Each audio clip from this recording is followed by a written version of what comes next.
Bismillahirrahmanirrahim. Assalamualaikum warahmatullahi wabarakatuh. Alhamdulillah. Alhamdulillahilladzi 'allama bil qalam, 'allamal insana ma lam ya'lam.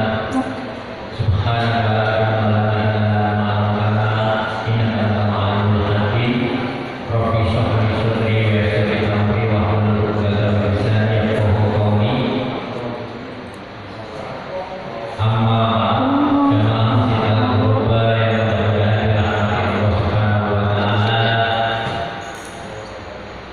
Pertama dan yang paling utama, marilah kita panjatkan puji dan rasa syukur kepada Allah Subhanahu wa taala, yang mana alhamdulillah pada petang kali ini kita masih diberi kenikmatan nikmat iman, Islam dan sehat.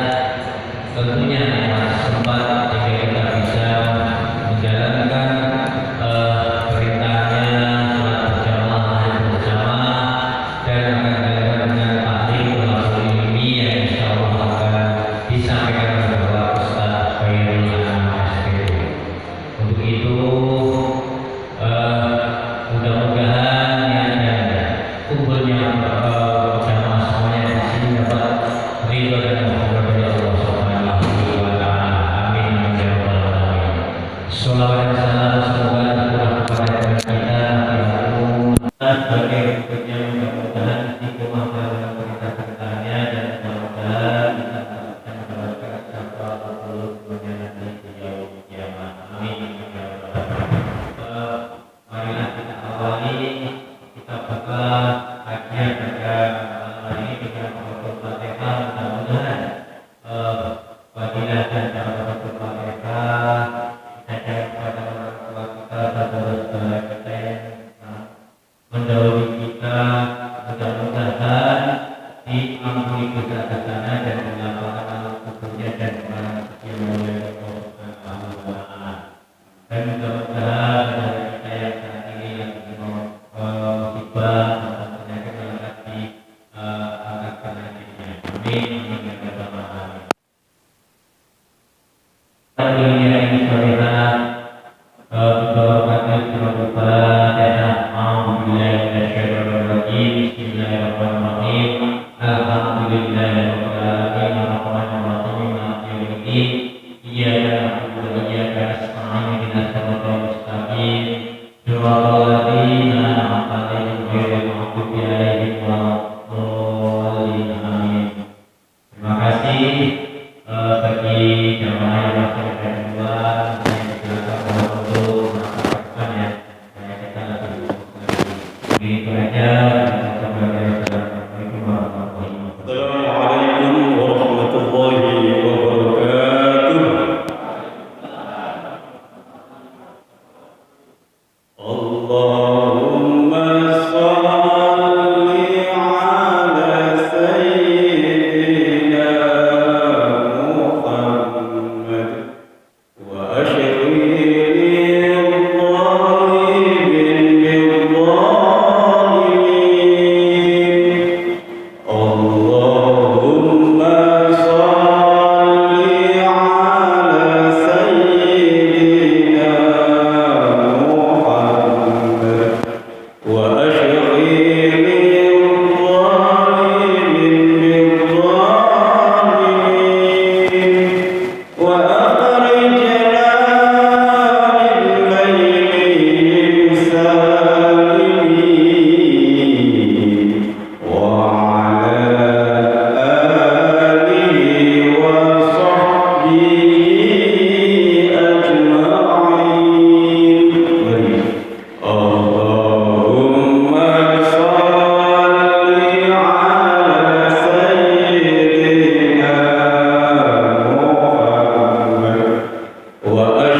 sallallahu alaihi wa ala alihi wa ashabihi wa man tabi'ahum bi ihsan ila yaumiddin, amma ba'd. Wa ya ayyuhal hadirin jamaah salat maghrib yang dirahmati dan dimuliakan Allah Subhanahu wa taala. Tak henti-hentinya, tak capek-capeknya kita bersyukur dan bersyukur kehadirat Allah atas segala nikmat yang kita miliki, atas segala nikmat yang kita rasakan, atas segala nikmat yang Allah berikan kepada kita saat ini. Kita syukuri dengan cara menjalankan perintah-perintahnya. Kita syukuri dengan cara menjauhi segala bentuk larangannya. Mudah-mudahan dengan rangkaian syukur yang kita rutinkan, rangkaian syukur yang kita pelihara, rangkaian syukur yang kita jaga, Allah turunkan rahmat, Allah turunkan ampunan, Allah turunkan keberkahan dalam kehidupan kita. Sehingga Allah berfirman dalam Al-Quran, wa in ta'uddu ni'matallahi la tuhsuha, wa in ta'uddu ni'matallahi, jika engkau menghitung-hitung nikmatnya Allah, la tuhsuha, tentu tidak mampu menghitungnya. Salawat serta salam kita sampaikan kepada junjungan Nabi Agung Muhammad sallallahu alaihi wasallam. Juga kita sampaikan kepada keluarganya, para sahabatnya dan para pengikutnya, juga termasuk kepada kita sebagai umatnya. Mudah-mudahan kelak yaumul qiyamah kita mendapatkan syafaatul uzmanya. Para hadirin, para jamaah salat maghrib yang dirahmati dan dimuliakan Allah Subhanahu wa taala. Alhamdulillah, pada sore menjelang malam ini kita sama-sama bisa melanjutkan kegiatan kita selain sholat lima waktu. Salah satunya adalah sholat maghrib, yang kewajiban kita selain sholat adalah thalabul ilmi, menuntut ilmu. Jadi kalau ditimbang-timbang wajibnya itu ya hampir sama. Kalau orang berilmu maka bisa mengalahkan orang yang ahli ibadah. Orang ahli ibadah tanpa ilmu bisa terkalahkan oleh orang yang berilmu. Maka sampai disebutkan dalam hadis, keutamaan orang alim dengan orang ahli ibadah itu ya seperti apa?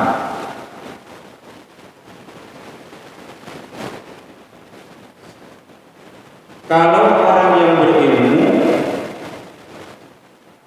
itu disebut alim, sementara orang yang ahli ibadah disebut abid. Jadi ada istilah alim, ada istilah abid. Nah, kalau orang alim, perumpamaan keutamaan yang dimiliki oleh orang alim bila dibandingkan dengan ahli ibadah, ahli ibadahnya tapi tidak alim. Itu perbedaannya antara keutamaan yang dimiliki oleh Nabi dan orang yang paling kecil dari kalangan sahabatnya. Jadi antara keutamaan orang dimiliki oleh Nabi dan orang yang paling kecil dari kalangan sahabatnya.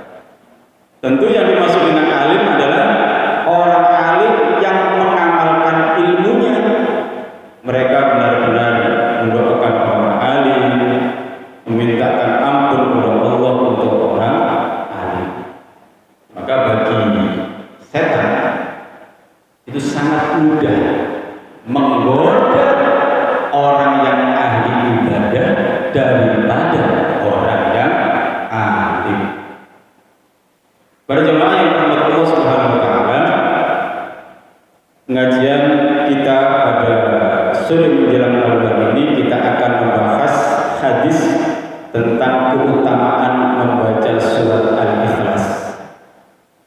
Surat Al-Ikhlas, apa Pak? Surat Al-Ikhlas. Ya, kita lafazkan, kita bunyikan bersama-sama. Bismillahirrahmanirrahim.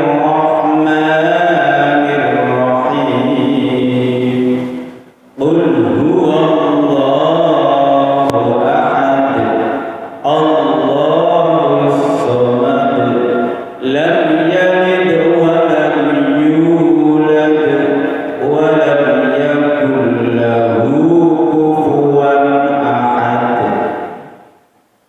Keutamaan membaca surat Al-Ikhlas disebutkan dalam hadis Aisyah radhiyallahu anha, anna Rasulullah sallallahu alaihi wasallam ba'atha rajulan ala sirriyatin wa kana yaqra'u ashabihi fi salatihim fa yaqtimu bi qul huwallahu ahad. Falamma raja'u dzukira dzalik li Rasulillah sallallahu alaihi wasallam faqala saluhu li ayyi syai'in yasna' dzalik fasa'aluhu faqala li annaha sifatur rahman fa ana uhibbu an aqra'a biha faqala Rasulullah sallallahu alaihi wasallam akhbiruhu anna allaha yuhibbuhu. Hadis ini diriwayatkan dari Aisyah radhiyallahu anha, katanya sesungguhnya Rasulullah SAW telah mengutus seorang lelaki untuk ikut bergabung dengan pasukan. Ketika sholat, dia membaca Al-Quran dan mengakhiri bacaannya dengan yaitu surat Al-Ikhlas. Ketika pasukan tentara dalam perjalanan pulang, mereka itu diberitahu kepada Rasulullah. Baginda terus bersabda, tanyakan saja kepadanya mengapa dia lakukan itu. Lalu mereka bertanya kepada lelaki tersebut dan dia menjawab, sesungguhnya ia adalah sifat Allah yang Maha Pemurah. Aku sangat suka sekali membacanya. Setelah mendengar jawaban itu, Rasulullah SAW bersabda, beritahulah kepadanya bahwa Allah juga menyukainya. Hadis riwayat Bukhari. Jadi hadis ini menjelaskan bahwa surat Al-Ikhlas adalah surat yang menjelaskan tentang keesaan Allah Subhanahu wa taala. Diceritakan dalam hadis ini bahwa seorang sahabat Nabi, ada seorang sahabat Nabi suka membaca surat Al-Ikhlas. Jadi suatu saat ada sahabat diutus untuk ikut bergabung berperang, kemudian dia sholat di suatu masjid dan imamnya itu ternyata membaca surat habis Al-Fatihah, membaca surat setelah Al-Fatihah. Sholat itu kan diawali dengan takbir, terus takbiratul ihram, terus membaca Fatihah, terus amin. Setelah amin itu membaca surat Suratnya disebut surat Al-Ikhlas, isinya adalah Qul huwallahu ahad. Nah, si sahabat ini ikut sholat di masjid itu, si imam itu baik rakaat pertama maupun rakaat kedua selalu membaca surat Al-Ikhlas.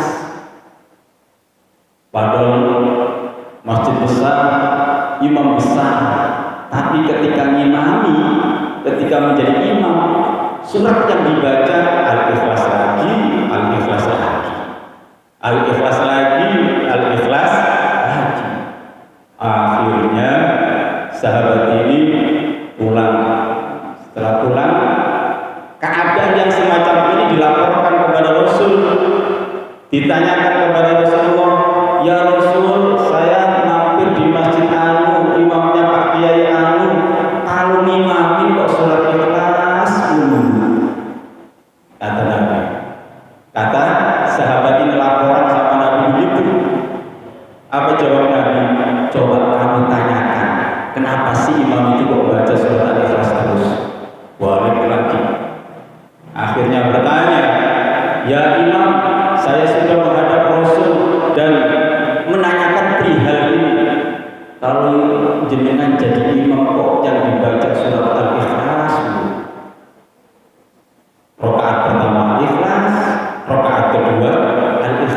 emang kenapa? Kata sahabat ini, apa jawab sang imam tadi? Kenapa saya baca surat Al-Ikhlas terus? Karena surat itu mengandung sifat-sifat Rahman Allah. Al-Ikhlas itu menekankan mengakui keesaan Allah, mengakui sifat-sifat Rahman Allah. Makanya saya cinta, saya senang membaca surat itu. Dapat jawaban begitu, sahabat ini pulang balik, lapor lagi kepada Nabi. Ya Nabi, si imam itu ternyata ketika membaca surat Al-Ikhlas setiap waktu sholat, baik rakaat pertama maupun rakaat kedua, ternyata dalam surat Al-Ikhlas ada sifat Rahman Allah. Apa jawab Nabi? Jawab Nabi, beritahulah kepadanya bahwa Allah juga menyukainya. Begitu. Makanya di Indonesia ketika sholat tarawih suka ulama-ulama kita yaitu nyempil di setiap rakaat pertama, rakaat kedua membaca surat Al-Ikhlas. Masih mungkin kalau di Indonesia pada saat tarawih ada At-Takasur, ada Al-Ikhlas, ada Al-Humazah, ada Al-Ikhlas. Di rakaat kedua Al-Fil, Al-Ikhlas terus dibarengi dengan Al-Ikhlas.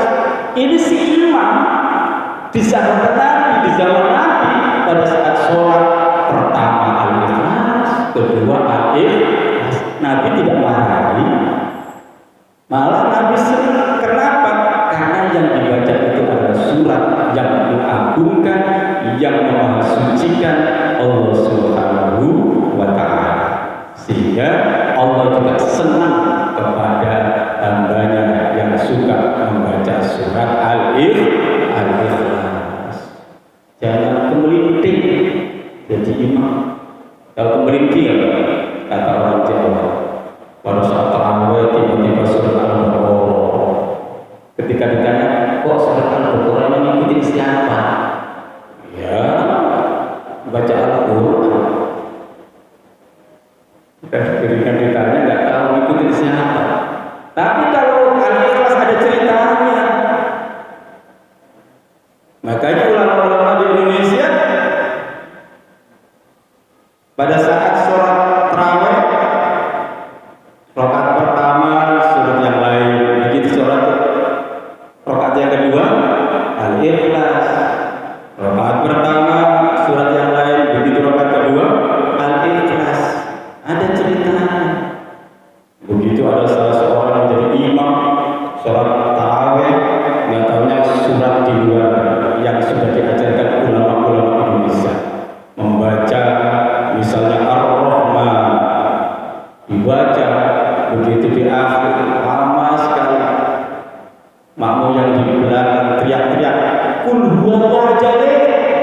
Begitu kata Anwar Zahid. Apa Pak? Qul huwallahu ahad. Apa artinya? Qul huwa aja, jangan panjang-panjang. Kata Anwar Zahid. Rakaat pertama panjang, rakaat kedua juga panjang, tarawih. Makanya yang di belakang teriak-teriak, "Qul huwallahu ahad." Artinya baca surat Al-Ikhlas saja. Yaitu hanya guyonan, tapi yang memang benar. Ya, jadi dalam kondisi sholat tarawih yang lama banyak rakaatnya, kalau sholatnya banyak-banyak, makmumnya juga menjadi tidak khusyuk. Apalagi yang dibaca oleh imam misalnya suratnya tidak runtun, tidak urut, mungkin si Bilal juga bingung nanti. Si Bilal bingung, kecoh sama imamnya. Akhirnya urut-urutan mestinya membaca ini, nggak taunya beda yang dibaca.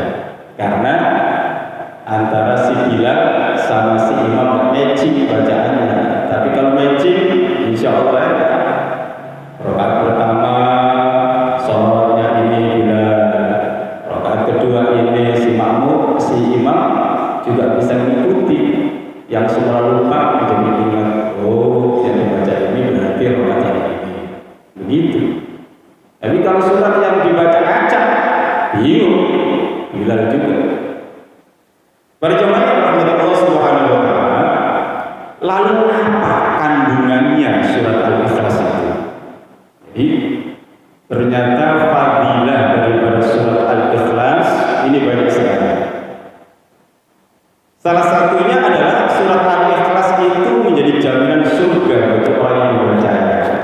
Coba, kalau bapak-bapak rajin baca surat Al-Ikhlas, ternyata bisa dijamin sebab kita rajin baca surat Al-Ikhlas masuk surganya Allah Subhanahu wa taala. Itu Pak. Jadi salah satu keutamaannya adalah apa? Ketika sering mendawamkan membaca surat Al-Ikhlas itu, diantaranya keutamanya adalah mampu menjamin masuk surganya Allah Subhanahu wa taala. Coba. Bahkan keutamaannya itu surat Al-Ikhlas ketika kita baca itu setara dengan sepertiga Al-Qur'an. Al-Qur'an itu ada berapa juz? 30 kan. Sepertiganya berapa? 10. Ya kan? Sepertiganya 10. Sepertiganya lagi 10. Sepertiganya lagi 10. Jadi 30 juz. Nah, ketika seseorang itu membaca Qul huwallahu ahad sekali, itu ternyata setara pahalanya, bukan bacaannya, pahalanya setara dengan membaca juz 1 sampai juz 10. Bapak-bapak pernah enggak? Semalam saja baca dari juz 1 sampai 10. Pernah enggak? Pernah enggak? Enggak pernah. Bisa-bisa pinggangnya bongkok. Ya. Jadi membaca Qul huwallahu ahad satu kali pahalanya setara sama dengan membaca juz 1 sampai juz 10. Enak mana baca Qul huwallahu ahad sekali sama membaca 10 juz? Ayo coba bapak-bapak, coba deh. Saya niat membaca 10 juz kira-kira berapa jam? Kalau baca cepat itu paling tidak 30 menit. Itu ngurupalnya cepat gitu. Kalau bapak-bapak bacanya pelan-pelan bisa 1 jam. 1 jam. Kalau 10 juz bisa-bisa 10 jam. Iya kan? Cukup dengan membaca Qul huwallahu ahad Allahus samad lam yalid wa lam yulad wa lam yakul lahu kufuwan ahad. Cukup sekali. Pahalanya setara dengan yaitu membaca 10 juz. Walaupun singkat, kandungan surat Al-Ikhlas ini sangat besar. Bahkan surat ini sebanding dengan 1/3 Al-Quran. Diriwayatkan oleh Imam Bukhari dari Abu Sa'id Al-Khudri, Rasulullah SAW bersabda, demi Allah yang jiwaku di tangannya, sesungguhnya surat Al-Ikhlas sebanding dengan 1/3 Al-Quran. Bapak, kalau ditanya dalilnya mana?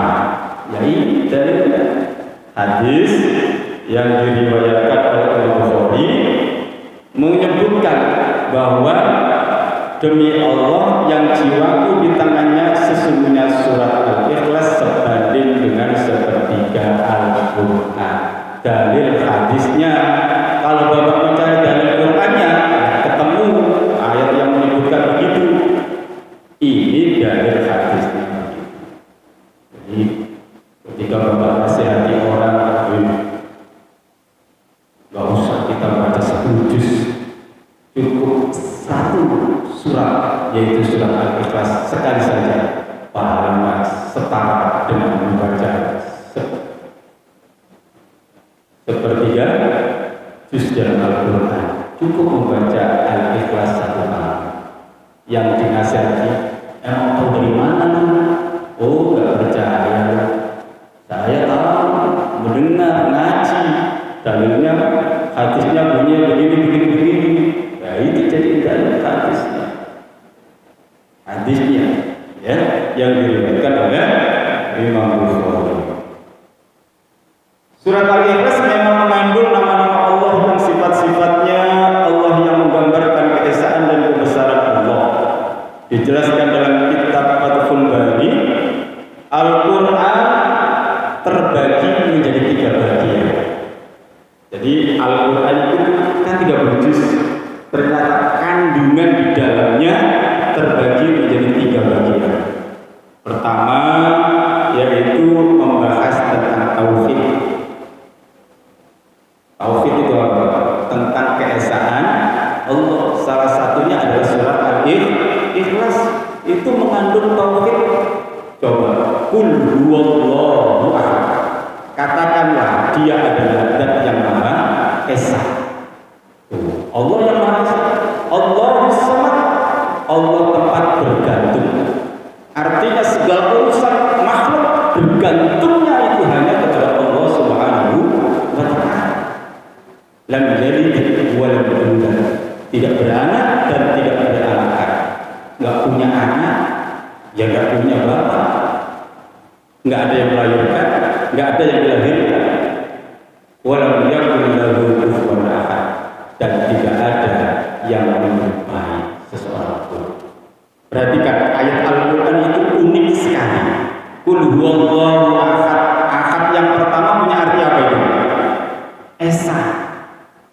Tapi ketika ada kalimat dalam Quran itu nakiro ketemu nakiro lagi.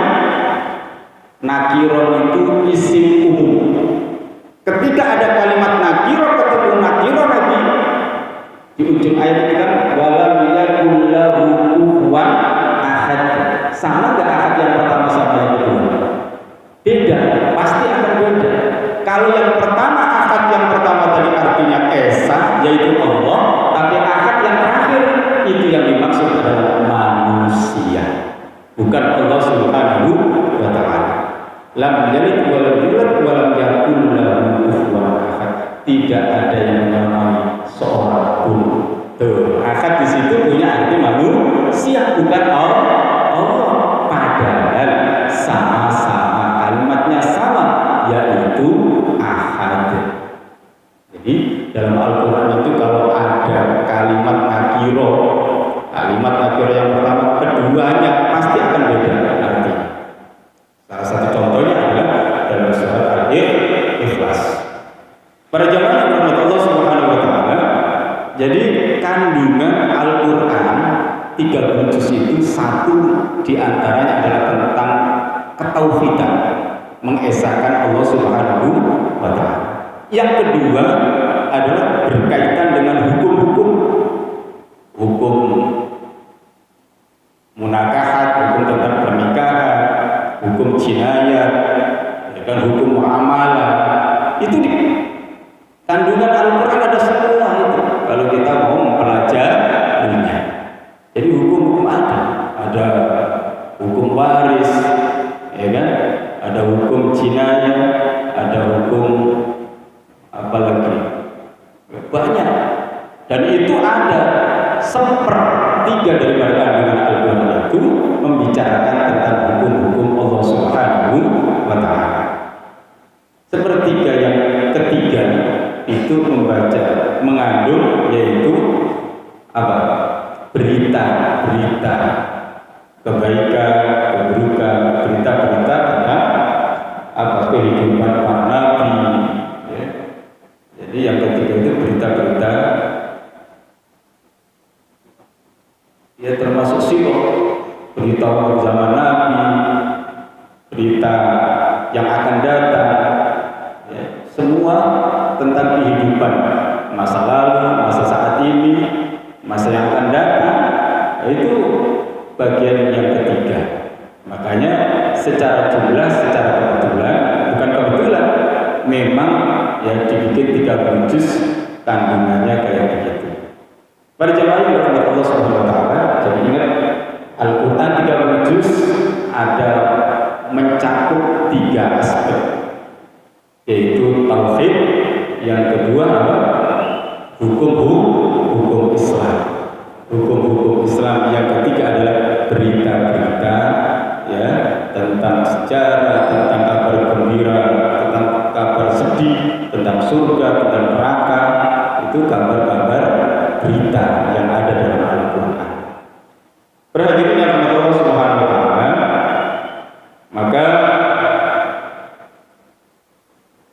di hadis yang lain, Abu Sa'id Al-Khudri menuturkan bahwa Rasulullah SAW bertanya kepada para sahabat, apakah seseorang dari kalian tidak mampu membaca sepertiga Al-Quran dalam satu malam?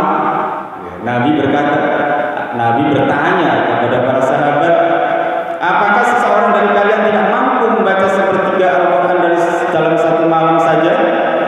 Pertanyaannya itu membuat para sahabat pada bingung, tentu keberatan. Sehingga mereka pun berkata, siapa di antara kami yang mampu melakukan hal itu Rasulullah? Sahabat akhirnya ya nyerah. Siapa ya Rasul yang mampu di antara kita membaca 10 juz? Apa jawab Rasul? Rasul bersabda, Allahu wahid, Allahu samad. Sepertiga Al-Quran adalah cukup membaca surat Al-Ikhlas. Hadis riwayat Bukhari. Nah, ini salah satu kandungannya Al-Quran, yaitu salah satu kandungan keutamaan fadilah daripada surat Al-Ikhlas adalah setara sepertiga dari Al-Quran. Pahalanya bukan hurufnya, pahalanya setara dengan sepertiga Al-Quran. Para hadirin yang dirahmati Allah Subhanahu wa Ta'ala,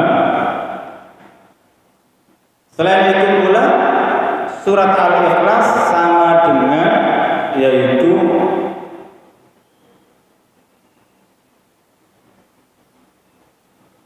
kita minta kepada Allah lewat perantaranya, maka Allah akan mengabulkannya. Jadi ketika kita membaca segala sesuatu, itu diantaranya adalah hendaknya melibatkan yaitu membaca surat Al-Ikhlas. Karena fadilah yang kedua ketika kita membaca Al-Ikhlas itu mendapat cinta Allah. Mendapat apa? Cinta Allah. Seperti yang dialami oleh sahabat tadi. Ketika menjadi imam ditanya kenapa kok suka itu, ternyata dia kagum senang dengan surat Al-Ikhlas karena mengandung ayat-ayat kasih sayang Allah. Nah, Allah juga begitu. Kalau Allah diperlakukan hambanya seperti itu, maka Allah juga memperlakukan hambanya penuh dengan kasih sayang. Dengan cara apa? Perantaranya apa? Membaca surat Al-Ikhlas. Orang yang membaca surat Al-Ikhlas dengan penuh penghayatan dapat meresapi keberadaan Allah yang Maha Esa. Jika dihayati, kita akan sadar bahwa memang benar hanya Allah tempat kita bergantung dan tidak ada sekutu baginya. Keyakinan itulah yang seharusnya dimiliki oleh orang mukmin yang telah ikhlas menyerahkan dirinya kepada Allah Subhanahu wa Ta'ala. Di sebuah hadis keutamaan surat Al-Ikhlas menyebutkan bahwa ada sahabat yang sangat gemar membaca surat Al-Ikhlas ini. Ya, ia gemar karena di dalamnya terkandung gambaran sifat Allah. Yang mengetahuinya kemudian bersabda, Allah mencintainya. Aisyah menuturkan bahwa Rasulullah SAW pernah mengutus seorang atau sekelompok orang ketika orang itu menjadi imam dan dalam salatnya ia membaca Qul huwallahu ahad. Jadi kita kepingin disayang oleh Allah, kita kepingin dicintai oleh Allah. Salah satu amalan yang perlu kita sering lafadzkan, dzikirkan, itu ternyata surat Al-Ikhlas. Surat Ar-Rahman punya keutamaan, surat Yasin punya keutamaan, surat Al-Mulk punya keutamaan, tapi ada yang lebih simpel, padat isinya, yaitu surat Al-Ikhlas. Itu lebih padat. Ya? Jangan sampai kita dalam sehari tidak membaca surat Al-Ikhlas.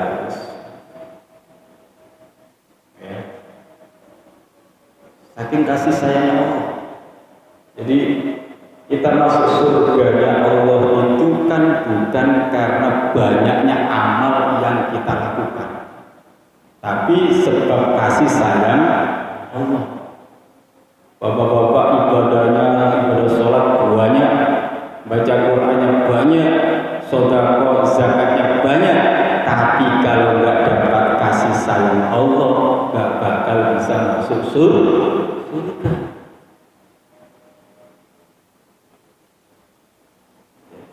Ya ini, maka membaca surat Al-Ikhlas adalah salah satu cara kita untuk dicintai oleh Allah Subhanahu wa Ta'ala. Di antara keutamaan yang lain, siapa yang membaca 10 kali surat Al-Ikhlas, Allah akan membangun baginya istana di surga. Coba, kalau bapak-bapak membaca surat Al-Ikhlas 10 kali, ternyata dibangunkan oleh Allah istana di surga. Kalau misalnya habis sholat 5 waktu membaca 2 saja, udah 10, ya kan? Nggak terasa. Habis sholat isya Allahu Akbar 2 kali, habis subuh 2 kali, habis zuhur 2 kali, habis asar 2 kali, habis maghrib 2 kali, 10. Ternyata keutamaannya adalah Allah bangunkan istana di surga Allah Subhanahu wa Ta'ala. Yang ketiga, keutamaan membaca surat Al-Ikhlas selain apa yang pertama tadi, Pak? Yang pertama apa?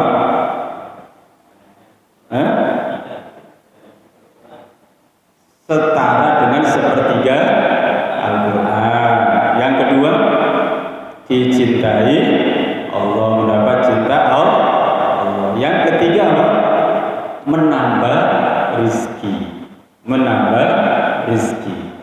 Diriwayatkan oleh Imam Tabrani dari Jarir bin Abdullah, Rasulullah SAW bersabda, barang siapa membaca Qul huwallahu ahad surat Al-Ikhlas ketika masuk ke rumahnya, maka kefakiran akan hilang dari penghuni rumah tersebut, dari tetangganya.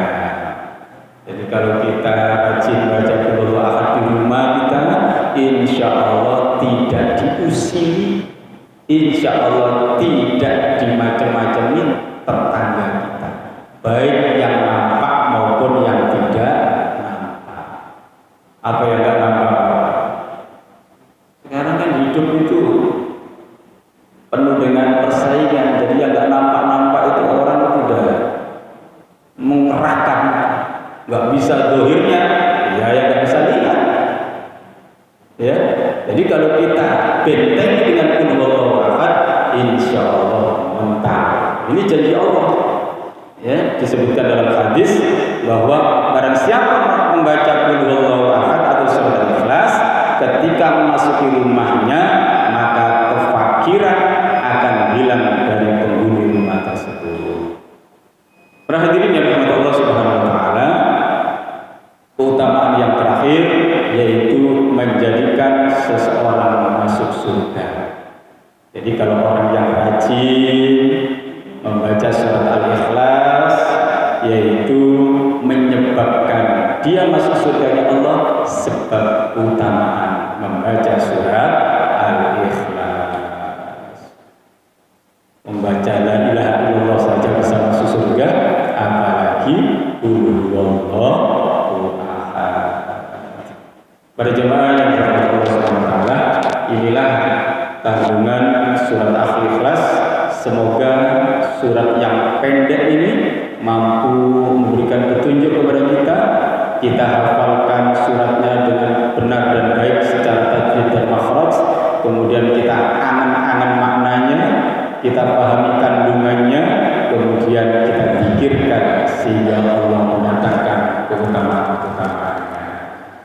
Demikian, terima kasih. Mohon maaf atas segala kekurangan. Billahi taufiq wal hidayah. Wassalamualaikum warahmatullahi wabarakatuh. Terima kasih dengan tadi kajian yang ini yang membahas masalah kehidupan pemahaman al-ikhlas dengan keutamaan kita bisa mengamalkan baik dalam hidup sehari-hari sholat maupun dalam kondisi tidak sholat, mari kita bisa melaksanakan apa yang tadi disampaikan oleh Ustaz Khairul. Mungkin itu aja, mudah-mudahan bisa merupakan ilmu kita dalam tahun ini dan Allah berwujudnya. Amin. Amin ya rabbal alamin. Mudah-mudahan